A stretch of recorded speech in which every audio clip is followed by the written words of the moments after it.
ഫ്രണ്ട്സേ, ധന്യാണേ. ഞാനൊരു കാര്യം പറയാൻ വേണ്ടി വന്നതാണ് കേട്ടോ. വേറൊന്നുമല്ല, ഞാൻ ദിവസവും ഒരു 38 ആളുകൾക്ക് ഫുഡ് കൊടുക്കുന്നുണ്ട്. അപ്പോൾ ഈ ഭക്ഷണം കൊടുക്കുന്നത് നിങ്ങൾ ഓരോരുത്തരും തരുന്ന ആ ഒരു സഹായം കൊണ്ട് തന്നെയാണ് ഞാൻ ആ ഭക്ഷണം എത്തിക്കുന്നത്. ഇപ്പോൾ കുറേ ആൾക്കാർ പിന്നെ ഭക്ഷണം എങ്ങനെയാണ് കൊടുക്കണത്, ആർക്കാണ് കൊടുക്കണം എന്നൊക്കെ ചോദിച്ചിട്ടുണ്ട്. പല വീഡിയോകളായിട്ടും പല പോസ്റ്റുകളായിട്ടും ഞാൻ പറഞ്ഞിട്ടുണ്ടായിരുന്നു. പക്ഷേ പുതിയ പുതിയ ആളുകൾ വരുന്ന ആളുകളാണ് ഇങ്ങനെ ചോദിച്ചുകൊണ്ടിരിക്കുന്നത്. അപ്പോൾ അവർക്ക് വേണ്ടിയിട്ടാണ് കേട്ടോ ഈ ഒരു വീഡിയോ. അതായത് എനിക്ക് ഉണ്ണിയപ്പം ഉച്ചയ്ക്ക് ഊണുമാണ് കടയിലുള്ളത്. പിന്നെ ഒരു ചെറിയൊരു ഷെഡാണ് അപ്പോൾ അവിടേക്ക് ഒരു വാടക റൂമിൽ നമ്മൾ ഭക്ഷണം ഉണ്ടാക്കിയിട്ട് നമ്മൾ അവിടെ കൊണ്ടുപോയിട്ട് വയ്ക്കും. അപ്പോൾ ചില സമയങ്ങളിലൊക്കെ നമ്മുടെ ഭക്ഷണങ്ങൾ ബാലൻസ് ആവാറുണ്ട്. അത് വേറൊന്നുമല്ല, പണിക്കാരൊക്കെ പിന്നെ പണിയൊക്കെ കഴിഞ്ഞ് പോയി കഴിഞ്ഞാൽ നമ്മൾ പണിക്കാരന് ഉദ്ദേശിച്ചിട്ടായിരിക്കും പിന്നെ ഭക്ഷണം വെക്കുന്നുണ്ടാവുക. അപ്പോൾ ആ ഭക്ഷണം എന്താ പറയുക, ബാലൻസായി പോവാറുണ്ട്. അപ്പോൾ ഞാൻ തോൽക്കാൻ എനിക്കൊട്ടും മനസ്സില്ല. കാരണം വേറൊന്നുമല്ല കേട്ടോ, നമ്മൾ എന്താ പറയുക, ജീവിതത്തിന് നമ്മൾ മാക്സിമം പോരാടണം. ആ പോരാടിയാലേ നമുക്ക് മുന്നോട്ട് പോകാൻ പറ്റുള്ളൂ. അപ്പോൾ ഞാൻ പിന്നെ എന്താ പറയുക, ഭക്ഷണം ബാലൻസാണ്, നമുക്ക് കടമുണ്ട്, കടത്തിന്മേലെ കടം വന്നുകൊണ്ടിരിക്കുകയാണ്, എന്തായാലും ഈ ബിസിനസ് വേണ്ട, നമുക്ക് ഇത് ഇവിടെ വെച്ച് സ്റ്റോപ്പ് ചെയ്യുക, അങ്ങനെയൊക്കെ എൻ്റെ അച്ഛൻ പറയാറുണ്ട് കേട്ടോ. നിർത്തിക്കോട്ടാ, കടം കൂടുകയാണ്, നിർത്തിക്കോ എന്ന് പറഞ്ഞു. അപ്പോൾ തന്നെ ഞാൻ വിചാരിച്ചാണ്, ഞാൻ തോൽക്കാനല്ല ഞാൻ ഈ ഒരു പിന്നെ വർക്കിന് ഇറങ്ങിയത്. കാരണം 5 ലക്ഷം രൂപൻ്റെ അടുത്ത് എനിക്ക് കടമുണ്ട്. അപ്പോൾ ഈ കടവും വീട്ടണം, എന്നാലോ മറ്റുള്ളവരുടെ അടുത്ത് പോയിട്ട് ഇറക്കിയിട്ടോ അല്ലെങ്കിൽ എനിക്ക് 100 തരി 20 തരിയും 10 തരിയും എന്ന് പറഞ്ഞ് യാചിക്കാനും എനിക്ക് തീരെ താല്പര്യമില്ല. കാരണം നമ്മൾ ഒരാൾ സഹായിക്കാമെന്ന് പറഞ്ഞിട്ട് നമ്മളെ മിസ്യൂസ് ചെയ്യാനേ ആൾക്കാരുണ്ടാവുള്ളൂ. കുറേ ആയി സോഷ്യൽ മീഡിയയിലൊക്കെ ഞാൻ 5 വർഷമായി ഞാൻ നിൽക്കാൻ തുടങ്ങിയിട്ട്. അപ്പോൾ നിങ്ങൾ ചോദിക്കും, അപ്പോൾ സോഷ്യൽ മീഡിയയിൽ നിന്ന് എന്തെങ്കിലും കിട്ടാറില്ലേന്ന്. നേരത്തെയൊക്കെ $100 യൂട്യൂബിൽ നിന്നൊക്കെ ഒരു $100 ആവണമെന്ന് പറഞ്ഞു കഴിഞ്ഞാൽ കുറച്ച് ബുദ്ധിമുട്ട് തന്നെയാണ് കേട്ടോ. അപ്പോൾ ഞാൻ എന്തായാലും ഉണ്ണിയപ്പ കച്ചവടം ഉച്ചയ്ക്ക് ഊണുമായി തന്നെയാണ് മുന്നോട്ട് പോകുന്നത്.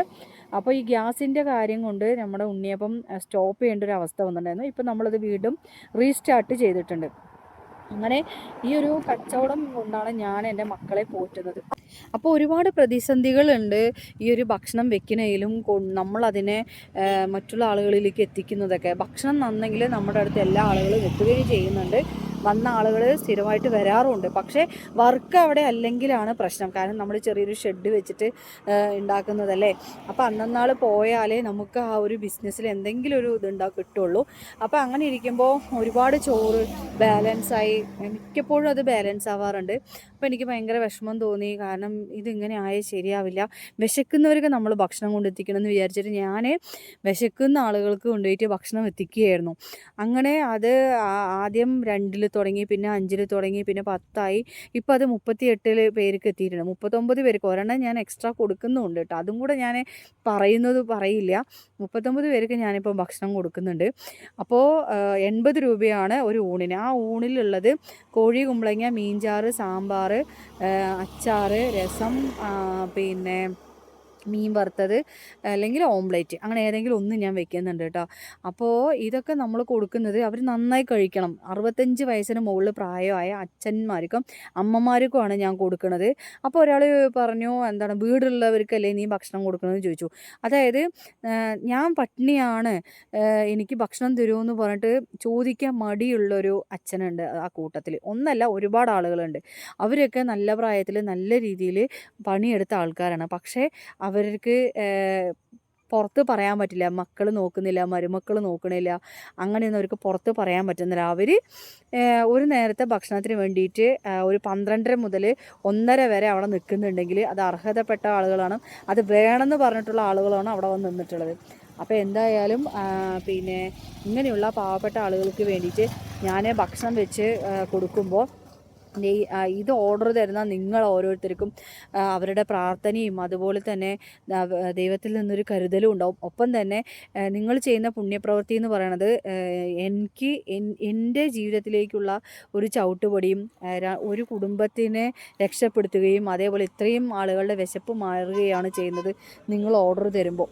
അപ്പോൾ എന്തായാലും ഒരുപാട് നന്ദിയുണ്ട്. ഓർഡർ തരുന്ന ഒരുപാട് ആളുകളോട് എനിക്ക് ഒരുപാട് നന്ദി മാത്രമേ എനിക്ക് പറയാനുള്ളൂ. പിന്നെ എന്താ പറയുക, കുറേ പേര് നെഗറ്റീവ് അടിക്കുന്നുണ്ട്. അങ്ങനെ നെഗറ്റീവ് അടിക്കുന്ന ആളുകളാണെങ്കിൽ ഞാൻ എൻ്റെ അഡ്രസ്സ് സഹിതം ഞാൻ അവിടെ വെച്ചിട്ടുമുണ്ട്. നിങ്ങൾക്ക് സംശയമോ കാര്യങ്ങളോ ഉണ്ടെങ്കിൽ എൻ്റെ നമ്പറിലേക്ക് അപ്പം തന്നെ നിങ്ങൾക്ക് വിളിക്കാം. ഈ വീഡിയോ കോൾ വേണമെങ്കിൽ എന്നെ വിളിച്ചാൽ മതി. അതായത് ഫുഡ് കൊടുക്കുന്ന സമയത്ത് നിങ്ങൾക്ക് എന്നെ വീഡിയോ കോൾ വിളിച്ച് ഞാൻ ആർക്കാണ് കൊടുക്കുന്നത്, എന്താ ചെയ്യുന്നതെന്നൊക്കെ നിങ്ങൾക്ക് കാണാൻ സാധിക്കും കേട്ടോ. അപ്പോൾ ഇത്രയൊക്കെ തന്നെയാണ് എനിക്ക് പറയാനുള്ളത്. ഒരുപാട് നേരമായി സംസാരിക്കുന്നു. അപ്പോൾ അതൊരു ക്ലാരിഫിക്കേഷൻ ചെയ്യാൻ വേണ്ടി വന്നതാണ്. അപ്പോൾ ഒരു ഊണിന് 80 രൂപയാണ്. 38 ആളുകൾക്ക് ഭക്ഷണം കൊടുക്കുന്നുണ്ട്. നിങ്ങൾക്ക് ആർക്കെങ്കിലും ഭക്ഷണം ഓർഡർ ചെയ്യാൻ താല്പര്യമുണ്ടെങ്കിൽ ഓർഡർ ചെയ്യുക. ഇതിൽ പരം ഒരു നേരത്തെ ഭക്ഷണത്തിനുള്ള പിന്നെ ഭക്ഷണം തരാനുള്ള മനസ്സ് കാണിക്കുന്ന ആളുകളുണ്ട് ഒരുപാട് പേര്. അവരിലേക്ക് ഈ വീഡിയോ എത്തട്ടെ എന്ന് പറഞ്ഞുകൊണ്ട് ഞാൻ നിർത്തുന്നു.